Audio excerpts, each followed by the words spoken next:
નમસ્કાર, YNN ન્યૂઝમાં આપનું સ્વાગત છે। સમાચારમાં વાત કરીએ તો સપ્તેશ્વર સાબર નદીમાં સેલ્ફી પાડવા જતા 30 વર્ષીય યુવાનનો પગ લપસી જતા પાણીના પ્રવાહમાં યુવાન ગરકાવ થયો હતો।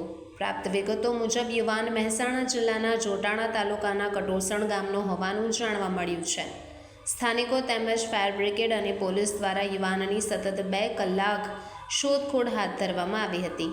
સપ્તેશ્વર સાબરમતી નદી અત્યારે 2 કાંઠે વહે છે, ત્યારે વારંવાર સાવચેત કરવામાં આવે છે કે નદી કિનારે ન જવું। તે છતાં પણ પ્રવાસીઓ ફક્ત ફોટા પડાવવા માટે નદી કિનારે જતા હોય છે અને આવી ઘટનાઓ બનતી હોય છે।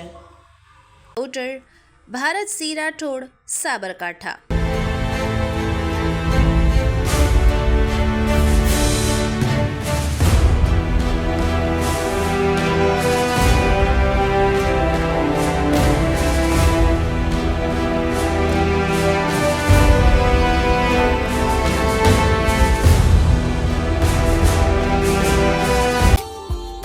Subscribe now and press the bell icon.